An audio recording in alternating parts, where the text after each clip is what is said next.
Job లేక ఇబ్బంది పడుతున్నారా? అయితే మెడికల్ కోడింగ్ మీకు మంచి ఆప్షన్. వెంటనే కాల్ చేసి కోర్సులో జాయిన్ అవ్వండి. నమస్తే అండి. నమస్తే అండి. కృష్ణకాంత్ గారు, మీరు చాలా కేసులు చూసింటారు. ఈ మధ్యకాలంలో అక్రమ సంబంధాలు ఎక్కువైపోయి పిల్లల్ని చంపడము, లేకపోతే భర్తని చంపడం, భర్త భార్యని చంపడం, మీరు ఇక లెక్కలేనన్ని కేసులే చూసింటారు. కాకపోతే ఇప్పుడు సిద్ధారెడ్డి కేసులో చాలా డిఫరెంట్గా ఉందన్నమాట. కానిస్టేబుల్ ముందరే, వాళ్ళ ప్రియుడి ముందరే భార్యను చంపేశారు అనేసి. మరి నిజంగా ఈ కేసులో ఎలాంటి మలుపులు తిరుగుతాయి? ఈ కేసు అసలు ఎలా డీల్ చేస్తారు? ఒక కానిస్టేబుల్ ముందర చంపారంటే ఒకటి ఏంటంటే, పోలీస్ వారి ముందే మీరు ఒక వ్యక్తిని చంపడం అనేది చాలా పెద్ద తప్పది.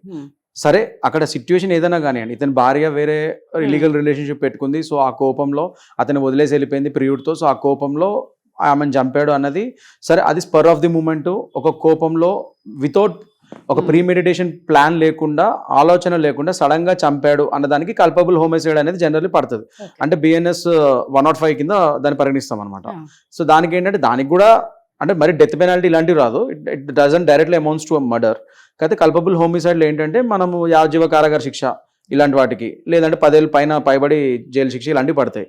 కానీ ఇక్కడ అది ఎప్పుడు కోపంలో చంపినందుకు అది. కానీ కానిస్టేబుల్ ముందు చట్టం అంటే నీకు గౌరవం లేకుండా పోలీస్ వారి ముందే చంపావు అంటే అక్కడ నీకు చట్టం అంటే గౌరవం లేదు అన్న విషయం కూడా కనబడుతుంది. సో ఆ విషయంలో కొద్దిగా మళ్ళీ will it amounts to murder అన్నది అక్కడ ప్రాసిక్యూషన్ వారి వాదనలు బట్టి ఉంటుంది. అది ఇది కల్పబుల్ హోమిసైడా, లేకపోతే పోలీసుల ముందే చంపాడు కాబట్టి అంత చట్టం మీద భయం లేకుండా చేశాడు, అసలు ఒక చట్టం ముందే పోలీసుల ముందే అసలు ఇంత కూడా భయము అండ్ గౌరవం లేకుండా చేశాడు కాబట్టి దాన్ని సీరియస్ గా కోర్టు తీసుకొని రేపటి రోజు అది కల్పబుల్ హోమిసైడ్ కాకుండా మర్డర్ కింద పరిగణించవచ్చా అన్నది ప్రాసిక్యూషన్ అండ్ డిఫెన్స్ లాయర్ల యొక్క వాదోపవాదాల మీద లాస్ట్కి ఆధారపడి ఉంటుంది.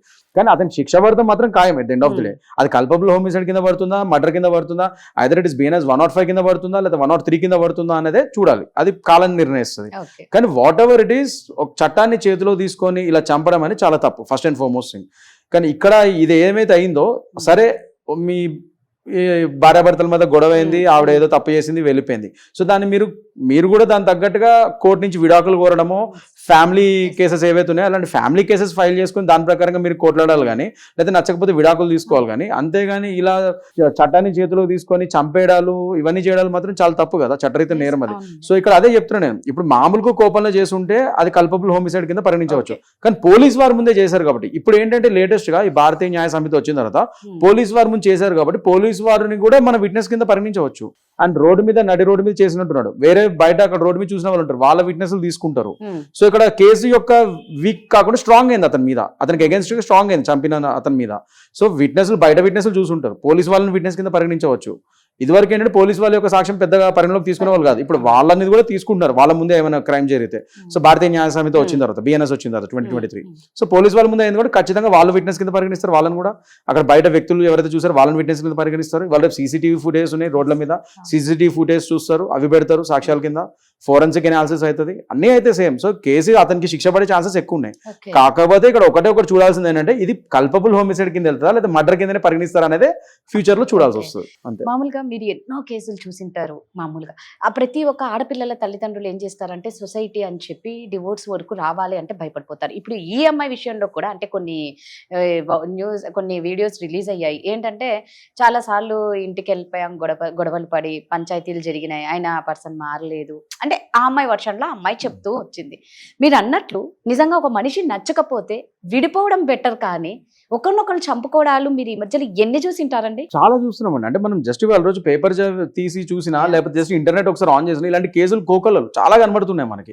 అది చాలా బాధాకరమైన విషయం. అంటే మనం మారుతున్న కాలం బట్టి మనం కూడా మారాలి, చట్టాలు మారుతున్నాయి, అలాంటప్పుడు జనాల యొక్క మెంటాలిటీస్ కూడా మారాలి. తల్లిదండ్రులు కూడా ముఖ్యంగా విడాకులు తీసుకుంటే ఆ నలుగురు ఏమనుకుంటారు, ఈ ముగ్గురు ఏమనుకుంటారు అని మీరు ఫీల్ అయ్యే బదులు ఫస్ట్ మీ పిల్లల జీవితం ఏమవుతుంది, ఒకళ్ళు నిజంగానే వాళ్ళు అన్నిసార్లు గొడవలు పడి విడిపోతుంటే మీరు ఫస్ట్ కలపడానికి ట్రై చేస్తారు, ఎలాగో పెద్ద మనుషుల మధ్య కూర్చోబెట్టి. అది కూడా కుదరకపోతే కపుల్ కౌన్సిలింగ్ కి వాళ్ళ రేపు ఫ్యామిలీ థెరపీస్ ఉన్నాయి, ఆ థెరపీస్ కి పంపేయండి. అది కూడా పని చేయకపోతే ఇంకా తప్పదు, ఇంకా అప్పుడు విడిపోవడమే బెటర్ కదా. ఇలా బలవంతంగా వాళ్ళని కలిపి ఉంచి వాళ్ళు ఇట్లా ఒకరినొకరు చంపుకునే బదులు, వాళ్ళు విడిపోయి పెట్టుకునే బదులు వాళ్ళు విడిపోయి వాళ్ళ లైఫ్ వాళ్ళు లీడ్ చేస్తే ఇట్లాంటివి అవ్వవు కదా. ఇలాంటి దారుణాలు మనకు చూడాల్సిన అవసరం ఉండదు. సో తల్లిదండ్రులు కూడా ఓపెన్ మైండెడ్ అవ్వాలి. ఇదివరకు కాలంలాగా. అలాగని నా ఉద్దేశం అందరూ విడాకులు తీసుకోమని కాదు, లేదు కాకపోతే ఇలాంటి ప్రాణాలు రేర్ పోయే సిచ్యువేషన్స్ వరకు లో కాకుండా. అస్సలే ఇష్టం అవును. లేనప్పుడు కలిసి బలవంతంగా ఉండాల్సిన అవసరం లేదు ఇంకా అక్కడ. అలా ఖచ్చితంగా విడిపోదాం అని ఇలాంటివి అవుతున్నప్పుడు వాళ్ళకి మనం కూడా తల్లిదండ్రులుగా మనం కొద్దిగా కౌన్సిలింగ్ ఇచ్చి అప్పటికి వాళ్ళు కలిసి ఉండటం ఇష్టపడకపోతే ఇంకా వాళ్ళు విడిపోవడం మంచిది అన్నప్పుడు వాళ్ళకి అలాంటి విషయాన్ని హెల్ప్ చేయాలి. కానీ వద్దు నువ్వు అలానే బలవంతంగా ఉండని మీరు ఫోర్స్ చేయడం వల్ల ఇప్పుడు ఆ అమ్మాయి అలా వేరే స్టెప్ తీసుకోవాల్సి వచ్చింది, ఆ మొగుడు ఆ కోపంతో ఆమెను చంపాల్సి వచ్చింది. సో చూసుకోవాలి, అదే జాగ్రత్తగా ఉండాలి అంట నేను. ఇప్పుడు ఇలాంటి వాళ్ళ పిల్లల పరిస్థితి ఎలా ఉంటుందండి? ఇప్పుడేమో తల్లిని చంపేశాడు, తండ్రి ఏమో జైలుకి వెళ్ళిపోతాడు, ఒక అమ్మాయి ఒక అబ్బాయి, అసలు వీళ్ళ పరిస్థితి ఏంటి? అది చాలా దారుణం అండి. ఎందుకంటే ఇప్పుడు అదే చెప్తున్నాను నేను, ఇప్పుడు ఆ పిల్లల్ని ఇప్పుడు ఈ స్టేట్ హోమ్స్లో పెడతారు, ఆర్ఫనేజ్ స్టేట్కి సంబంధించిన ఆర్ఫనేజ్ ఉంటే అందులో పెట్టి ఇంకా వాళ్ళని పెంచాల్సి వస్తుంది. లేదు వాళ్ళకి ఇమీడియట్ చుట్టాలు, ఇప్పుడు గ్రాండ్ ఫాదర్ గ్రాండ్ మదర్ కానీ తాత అమ్మమ్మ నాన్నమ్మ వీళ్ళు ఉంటారు కదా, వాళ్ళు ఏమైనా పెంచుకున్నా అంటే వాళ్ళకి ఇస్తారు. తల్లి తరపున తండ్రి తరపున ఇమీడియట్ వాళ్ళ బ్రదర్స్ కానీ ఇలాంటి వాళ్ళు ఉంటారు కదా, వాళ్ళు ఏమైనా తీసుకుంటే అడాప్షన్కి వాళ్ళు పెంచుకుంటారంటే వాళ్ళకి ఇస్తారు. లేదంటే తప్పకుండా ఇంకా గవర్నమెంట్కి సంబంధించిన ఆర్ఫనేజ్లోనే వాళ్ళని పెట్టి చదివించాల్సి వస్తుంది, ఇంకా వాళ్ళని అక్కడే పెంచాల్సి వస్తుంది. అది చాలా బాధాకరమైన సిచ్యువేషన్. తల్లిదండ్రులు ఉండి కూడా వాళ్ళు ఇప్పుడు అనాథలు అవడం అనేది, ఒక తల్లిని చంపేసి తండ్రి ఏమో జైలుకి వెళ్ళి కూర్చుంటే ఇంకా వాళ్ళ బాల్యం మొత్తం పోయినట్టు ఒక విధంగా. మామూలుగా అంటారు కదా, పిల్లల్ని చూసి సర్దుకొని పోవాలి, పిల్లల్ని చూసి అంటే ఒక విడిపోవడానికి అన్ని అనుకున్నప్పుడు ఇప్పుడు ఆయన కూడా పిల్లల కోసం కలిసి ఉందాం అడ్జస్ట్ అవుదామని ఆయన అన్నాడు. మరి అప్పుడు చంపేటప్పుడు పిల్లలు గుర్తుకు రాలేదా? ఇద్దరు వెళ్ళిపోతే పిల్లల పరిస్థితి ఏంటి? అదే అంటారు, అదే ఆ కోపంలో మీరు అలా చేసినప్పుడు అప్పుడు అంత ఆలోచన రావు. అదే కదా నిక్ ఆఫ్ ది మూమెంట్ అంటాం. కానీ అయిన తర్వాత ఇప్పుడు బాధపడి కూడా మనం ఏం చేయలేం. కానీ నేను చెప్పేది ఏంటంటే, ఇప్పుడు ఎవరైనా కానీ ఇదివరకు మన తండ్రులు తాతల కాలంలో అట్లీస్ట్ పిల్లల గురించి ఆలోచించి వాళ్ళు విడిపోకుండా ఉండేవాళ్ళు. అందుకే అప్పుడు డివోర్స్ రేట్ కూడా చాలా తక్కువ ఉండేది.